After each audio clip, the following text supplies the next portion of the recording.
Alrighty. Good afternoon, Tennyson Middle School. Today we are going to be going over our campus improvement plan, and what it looks like to start building our hive for the next year. So we're not just reviewing numbers or data, but it's about defining who we're going to become.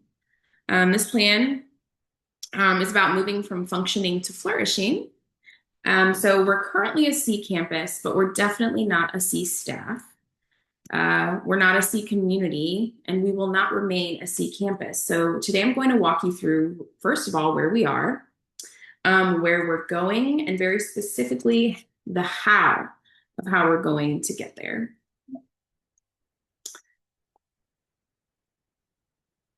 So before we talk strategy, I want to anchor ourselves in what our purpose is. Okay, so our vision is to be a pillar of the community, recognized for providing high quality instruction that empowers all stakeholders to become leaders, innovators, and lifelong learners.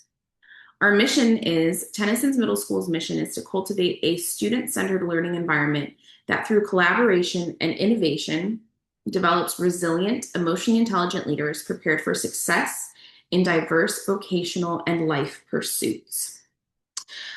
So some key words here are high quality instruction, collaboration, innovation, resilience, and leadership. So hopefully as we walk through this campus improvement plan, you'll notice that it's built around strengthening our tier one instruction and building systems that ensure collaboration actually impacts student outcomes and isn't just meeting minutes or checking boxes, but that we're actually seeing some growth in our instruction, our collaboration, our innovation, resilience, and of course our leadership. So let's take a look at our actual goals that we've created. So these are the three goals that we have created, and we're going to dive very deeply into them as we move forward. But you'll notice that all of these are by May of 2029.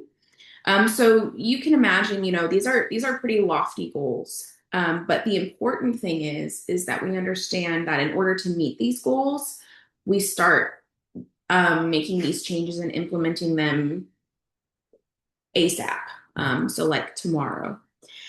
So our first goal is our mathematics achievement. So by May of 2029, Tennyson Middle School will increase mathematics performance to 55% meets grade level or above. Okay, notice it's meets. It's not approaches, it's meets. Okay, with at least 20% masters and eliminate subgroup performance gaps in mathematics.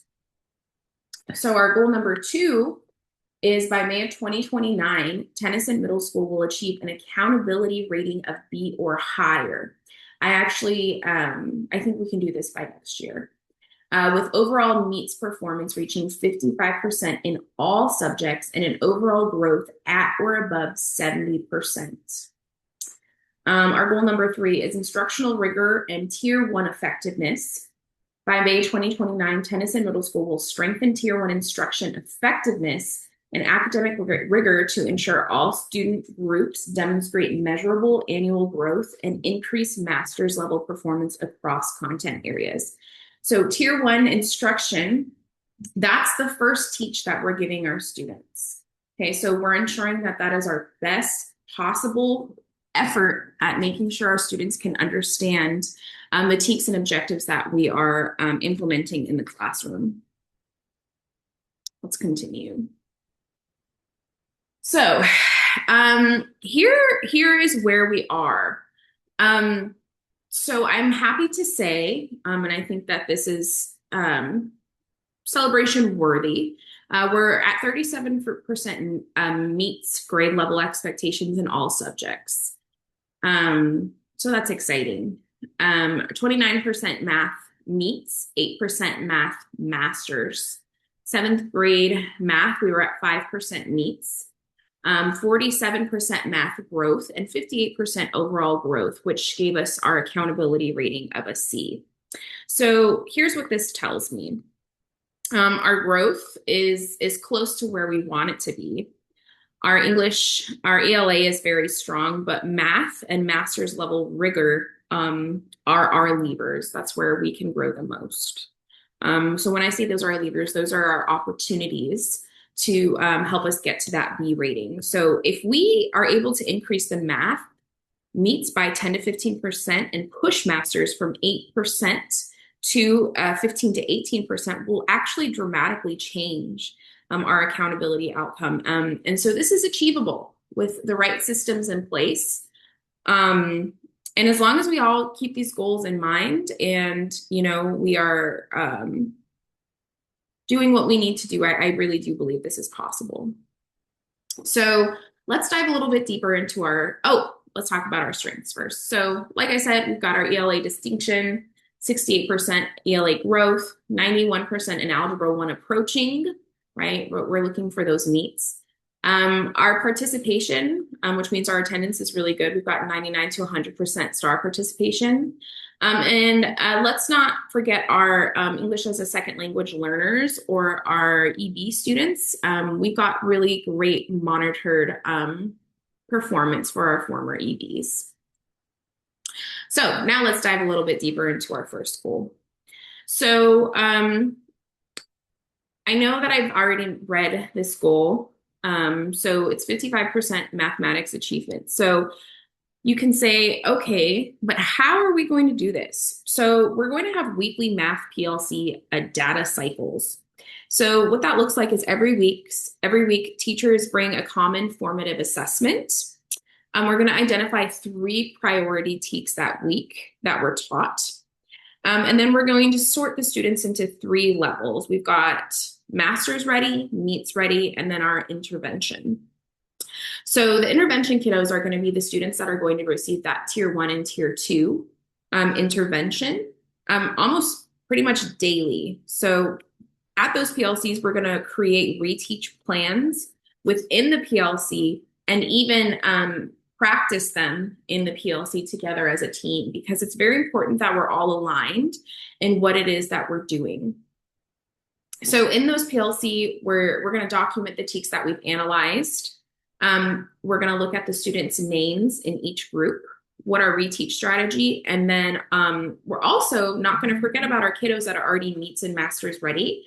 We're going to extend our learning and figure out a master's extension activity for them to complete. Because remember, not only are we going to scaffold down, but we want to make sure that our students are receiving the best possible education and stretching their learning a little bit. So that's what we're going to do within those weekly data meetings. The administration will review the PLC minutes weekly, so that way we can kind of understand what's going on in your classrooms when we walk into them. So what does a daily tier 2 intervention look like? So in your mind, you're probably like, that's just more planning. It is, but you have a team to rely on. So this looks like scheduled daily support during advisory or intervention blocks. This is targeting the TEKS that are deficient in your classroom. And you're going to have exit tickets every Friday that you use as formative assessments. So once students exit tier 2, they'll have to have demonstrated mastery. This isn't based on time. It's based on their ability to grasp concepts, okay? So master's level task integration, what does that look like? So in order to move from 8% masters to 15 or more % masters, every math teacher has to integrate or will integrate 2 master's level questions per lesson. And again, that will be looked at during PLC. We'll talk about how that's going to flow within your lesson in the gradual release model. Use error analysis weekly. Okay, where are you falling short in your tier 1 teaching? And provide written justification tasks twice per week. So we want our students writing in every class, even in our math classes. So twice a week, we'll be doing that with our math students because it's important to understand, to know that they're understanding the process of the mathematics and not just following the formula. So what will help you guys in creating these master's level questions is we're going to create a master's level task bank that's aligned with the STAR released items. So we'll be making sure that all of your TEKS and objectives are aligned in that way, and also preparing our students for the STAR test. So then we've got vertical alignment and coaching. So we'll have quarterly meetings that allow for vertical alignment. And this will make sure that we're identifying any TEKS that we need to close some gaps on, and analyzing, our algebraic readiness, which is in a middle school, we're trying to make sure that we can get our kids ready for the next level, which is checking to make sure they're ready for algebra. So through those coaching styles, we'll be looking at questioning depth. So making sure we're on that DO depth of knowledge level 4 with our students that are ready to move into that level. Making sure that our students are talking during class to deepen their understanding, and making sure that our lessons actually do allow for a productive struggle. The productive struggle, especially in topics like math, are very helpful in establishing students' ability to think for themselves. But again, that comes with those deeper levels of questioning. So we are going to be building a little bit of a math identity shift here at Tennyson, but we have a very solid plan to do so, and it's going to require lots and lots of teamwork. All right, so let's dive a little bit deeper into goal number 2. So this year's targets are for 45% meets in all STAR subjects, and we're looking for a 65% growth. And how we're going to do that is, again, through our PLCs. So all PLCs are going to follow an established structure. We're going to unwrap TEKS, create a line that are aligned throughout different throughout different teachers, not departments. We're going to analyze their subgroups, assign interventions for our tier 2 teaching, and then plan our extensions again for those kiddos that are already at that master's levels. I want to remove the variability in instruction quality from teacher to teacher. So making sure that every time I walk into a 7th grade English classroom, the tier 2 students are working on what they need to work on, and the students that mastered the objective for the day are working on that extension piece. Additionally, we'll be implementing student data conferences. This is something it's newer, but students will be taking accountability for the data that they are creating for themselves. So we're gonna have every 6 weeks, the teachers will meet one-on-one with students, review their growth data, set goals, and then document this in the student tracker. And you'll be given time to do this. I want to make sure that you understand that, yes, this is work, but it's really important that our students are taking ownership of their data, because without them understanding what their score means, they're not able to set those intentional goals and move forward to understand what they need to do. So after each benchmark, so every 6 weeks, 9 weeks, I think, we're going to be looking at the data that we receive from those benchmarks. And then we're going to be looking at what we need to reteach. Okay, what needs to be retaught, what small groups need to be pulled, and then of course looking at our extension pieces for our kiddos that are already mastering it. So there's no student that's going to sit in a class that does not match their data. So making sure that our students are receiving what they need in the classroom to get them to the next level is super important. Walkthroughs, everybody's favorites. So I think that clear is kind. So being transparent about what we're going to be looking for in walkthroughs is important. So initially, We're going to be looking to make sure that our objectives are aligned to the TEKS. That there's student discord. I'm walking in classroom. I'm seeing lots of turn and talks. I'm seeing maybe some modified whip arounds. We've got those exit tickets ready to go and ready to produce in PLC. And there's evidence of differentiation. Okay, I'm trying to make it so you can build the differentiation into your lesson for the day. So differentiation should not be difficult, but it does need to be purposeful and intentional. My goal is to have the administrators get your feedback delivered to you within 48 hours, no longer than 48 hours. I'd really like 24 or even immediate, but 48 hours, we're going to start there. Alrighty, let's dive deeper into goal number 3, which is getting better at instructional rigor and the effectiveness of that first teacher or a tier 1. So what does that look like? So we will define rigor, what rigor looks like campus-wide.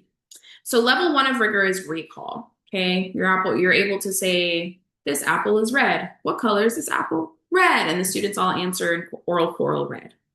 Level 2 is actual skill application, being able to repeat and mock the skill that you are teaching. Level 3 is strategic thinking. Okay, so they're able to start kind of thinking on their own and building their own strategies on how to solve or answer the various types of questions. And then extended reasoning, that's going to be, our master's levels kiddos. They're able to, there's such a deep level of understanding that they're able to kind of create their own questions or methods. So each lesson must include at least one level 3 or 4 task. Rigor will not depend on the teacher. It will be systematic. So I want to be able to walk into every classroom and see that you have planned your level 3 or 4 tasks. So that's our rigor framework. So we're going to move into coaching cycles. Again, it's the same thing as the goal before. We're going to have 6-week cycles. In your PLCs, we're going to start modeling lessons. The administrators will be modeling lessons as well. We're going to be diving deeper into a little bit of the co-teaching model.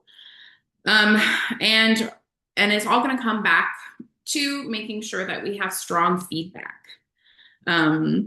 So strategy fidelity will be measured by observation checklists. So we're going to give you a checklist, and you'll be able to use that for feedback. And then we're going to give a differentiation PD. So what does small group instruction look like? Question scaffolding, multilingual supports for our EB kiddos, and then inclusive co-teaching. So co-teaching is going to look a little bit different as education kind of continues. Co-teaching, it used to be 90% the classroom teacher and maybe 10% the teacher that's pushing in. But the district or new teaching methods are kind of wanting to see those balance out to be a 50-50. They want it to look like that co-teaching is seamless. Like there's no, like one teacher doesn't know the lesson better than the other one. So we're going to be working towards that. So we're going to be, building teacher capacity, and hopefully our student achievement follows. And then those feedback loops, we're going to be using those to look at areas of strength, growth areas. And I want you guys to know that you will also be celebrated in your feedback, because I think that teaching is a wonderful, wonderful career, but it can be draining. So it's important that we're celebrating you, but we're also being transparent, because again, clear is kind and transparency always builds improvement. So you guys are probably like, where is all this money to do all these wonderful things going to come from? Well, here it is. So we've got our funding type. Our Title I funding will help our intervention, our tier 2 intervention. Our SCE will help our at-risk kiddos. Our Title III money will help with our multilingual supports, our EB kiddos. The Idea Money will help with the inclusive instruction, so our new co-teach model. And our Title II will assist in our professional development, especially when it comes to differentiation. So this probably is kind of a lot, which I agree. But I want you to kind of walk away from this, internalizing and understanding what you're going to be responsible for, okay? So classroom teachers are responsible for our 6 weeks benchmarks, right? When that data is pulled, if it's good, if it's bad, if it's we're going to talk about it, and you're going to have to answer to why your data looks the way it does. PLC minutes, administrators are going to try our best to be in every PLC, but as you know, stuff happens. So the department head or grade level lead will be responsible for making sure this gets done. Walk through data, right? Your data's during the walkthroughs, you'll be responsible and asked about that. Your subgroup trackers, right? When we're distinguishing our tier 1, 2, and 3 kiddos. And then the data dashboard. So your own data dashboards and the student tracker as well is kind of what we're looking at. So when administrators lead with vision, teachers nurture with purpose, and students learn with courage, the hive doesn't just function, it flourishes. I thought that was cute. All right, so right now we are a C, but when will we become a B? So this is just kind of wrapping up, you know, those same goals. So making sure our meets in math is 40 to 45%. And we're going to do that this year, I think. Raise our overall growth to 65% or higher, which is another one I think we can meet this year. These are the ones that I think will take a little bit longer. Increase master's level performance to 15 to 18% and close subgroup gaps by 10 plus points. Alrighty, so remember, the hive begins with you. So this plan doesn't just succeed because it's written. It's going to succeed because of you, because of us working as a team. Okay, so you embody Tennyson's mission, learning, belonging, and growth. Your mentorship will define our campus for years to come. Thank you all for leading with purpose, and let's make next year the strongest year yet. I appreciate you all. Thank you so much, and I hope you have a really great rest of your day.